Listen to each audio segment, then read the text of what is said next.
स्वामी समर्थ. आजच्या व्हिडिओमध्ये हरतालिकेचे व्रत कसे करावे याबद्दल संपूर्ण माहिती ऐकणार आहोत. त्यामध्ये व्रत हे कोणी करावे, कसे करावे, हरतालिकेचा उपवास कसा करावा, दिवसभर काय खावे, काय खाऊ नये, उपवास कधी सोडावा, जर स्त्रियांना अडचण असेल तर ही पूजा करावी का, उपवास करावा का, अशी संपूर्ण माहिती आजच्या व्हिडिओमध्ये आपण ऐकणार आहोत. त्यासाठी व्हिडिओ संपूर्ण शेवटपर्यंत ऐका. मैत्रिणींनो, शेअर नक्की तुमच्या मित्रांना आणि तुमच्या फॅमिलीमध्ये हा नक्कीच व्हिडिओ शेअर करा. तर यंदा 2025 मध्ये हरतालिकेचे व्रत मंगळवार दिनांक 26 ऑगस्ट 2025 रोजी केले जाणार आहे. म्हणजे गणेश चतुर्थीच्या आदल्या दिवशी भाद्रपद शुल्क तृतीया हरतालिका असे म्हणतात.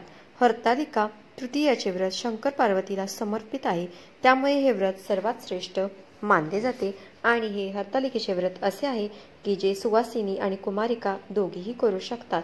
तर हे व्रत कशासाठी केले जाते तर सवाशीण स्त्रिया पतीच्या दीर्घायुष्यासाठी, कुटुंबाची प्रगती आणि सुख समृद्धीसाठी करतात.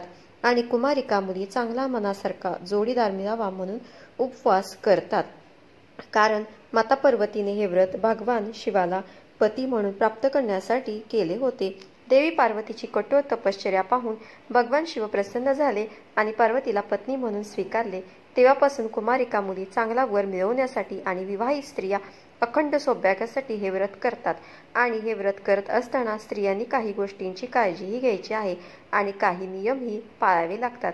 कारण या व्रतासंबंधित काही नियमही आहेत, त्यांचे जर आपण पालन केले तर आपल्याला या व्रताचं संपूर्ण फळ मिळेल. हरतालिकेचा उपवास एकदा जर धरला तर तो सोडता येत नाही. कुमारिका मुलींनी सुद्धा एकदा का हा उपवास धरला तर जोपर्यंत आपल्याला शक्य आहे तोपर्यंत आपण उपवास करावा. हा उपवास खरं तर निर्जयी केला जातो. हे व्रत निराहार आणि म्हणजेच फक्त पाणी पिऊन हे व्रत केले जाते. पण कठोर नियम पालन करणारे या दिवशी पाणीही पित नाहीत. हरतालिकेचा उपवास संपूर्ण दिवसभर करायचा आहे आणि दुसऱ्या दिवशी सकाळी हा उपवास सोडला जातो. हा उपवास आपल्याला त्या रात्री न सोडता दुसऱ्या दिवशी उत्तर पूजा केल्यानंतर सोडतात. पण आत्ताच्या पिढीला निर्जयी उपवास करणे तर शक्य होत नाही. पण त्यातल्या त्यात हरतालिकेचा उपवासाला दूध आणि फळे खाल्ली तरी चालतात. बऱ्याच ठिकाणी शक्यतो फलाहारच करून उपवास करतात. पण हे सुद्धा आता धक्काधक्कीचे जीवनामध्ये बऱ्याच जणांना जमत नाही. त्यामुळे त्यांच्या श्रद्धेनुसार तुम्ही उपवास करायचा आहे. शेवटी भाव श्रद्धा महत्त्वाची आहे. तुम्हाला जर फळांमध्ये पदार्थ खायचे असतील तर त्यामध्ये तुम्ही साबुदाण्याचा समावेश करावा. मात्र या उपवासाला भगर खाल्ली जात नाही. शक्य असेल तर या दिवशी तुम्ही फळे आणि गोड पदार्थाचे सेवन करून उपवास करू शकता. गोड पदार्थ पण उपवासाचे असावे ते तुम्ही खाऊ शकता. जसे की रताळीची खीर, साबुदाण्याची खीर असेल किंवा रताळीचे गोड कशा प्रकारे गोडाचे पदार्थ तुम्ही उपवासाचे खाऊ शकता. काही ठिकाणी या उपवासाला तिखट मीठ पण खात नाही. तर प्रत्येक भागानुसार हे व्रत करण्याची वेगवेगळी पद्धत आहे थोडीफार. पण तुमच्या भागामध्ये जशी पद्धत आहे त्यानुसार पण तुम्ही खाऊ शकता आणि व्रत करू शकता. फक्त आपल्याला जे काही पण खायचं असेल तर सकाळी हरतालिकेची पूजा केल्यानंतरच खायचं आहे. या दिवशी मनोभावने महादेवाची पूजा आराधना करावी आणि मग आपल्याला जे खायचे आहे ते आपण खाऊ शकतो. या दिवशी अनेक स्त्रिया सूर्योदयापूर्वी चंद्रोदयापूर्वी कठोर उपवास करतात. या काळात अन्न पाणी देखील वर्ज्य करतात किंवा काही जण दूध, फलाहार, सुकामेवा असे सात्विक पदार्थ पण खातात. पण या दिवशी कांदा लसणाचे सेवन पूर्णपणे टाळावे. तसेच या दिवशी मद्यपान, मांस, अंडी खाण्यास देखील सक्त मनाई आहे. व्रत करण्याच्या एक दिवसाआधीपासूनच आपल्याला तामसिक भोजन पूर्णपणे टाळायचे आहे.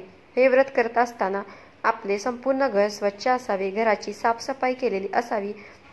कारण हे व्रत दरवर्षी विधीपूर्वक करण्याचा नियम आहे.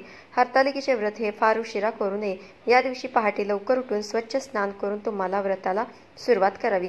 हे व्रत निर्जयी करण्याला जास्त महत्त्व आहे. पण कठोर व्रत करणारे या दिवशी पाणी देखील पित नाहीत.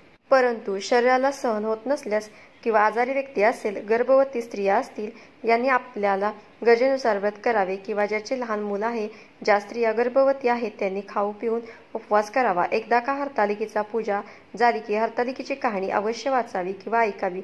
त्याशिवाय हे व्रत पूर्ण मानले जात नाही. तसेच या व्रतादरम्यान ज्या स्त्रियांना काही अडचण आली असेल मासिक धर्म चालू असेल किंवा सुतक असेल तर त्यांनी उपवास जरूर करावा। मात्र या दिवशी व्रताची मांडणी किंवा पूजा करू नये।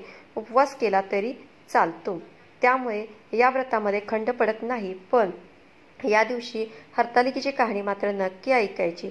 मग ती मोबाईलवरून तुम्ही ऐकू शकता किंवा कोणी वाचत असेल तर त्यांच्याकडून ऐकली तरीही चालेल। असं म्हणतात की हरतालिकेची कहाणी जरी फक्त ऐकली तरीही आपल्याला या व्रताचं फळ मिळते। या दिवशी व्रत करणाऱ्यांनी क्रोध, थट्टा, वायफळ, बडबड, कोणाचाही अपमान होईल असे अजिबात वागू नये। या व्रतादरम्यान राग, ईर्ष्या, क्रोधांपासून दूर राहावे असे सांगितले आहे।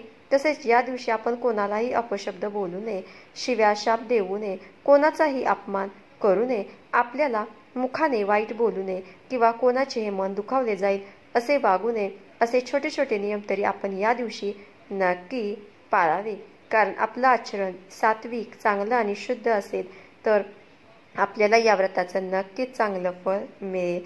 हरतालिकेची पूजा करत असताना प्रथम गणेश पूजा करावी, कारण असं मानलं जातं की प्रथम आपण गणेश पूजन केले तर कोणत्याही अडथळ्याशिवाय आपली पूजा पूर्ण होते। कारण गणपती बाप्पा विघ्नहर्ता आहेत, त्यामुळे आधी त्यांची पूजा केली तर कोणतेही विघ्न आपल्याला पूजेमध्ये येणार नाही, त्यामुळे आपली पूजा ही चांगली होते आणि व्रत पूर्ण होते।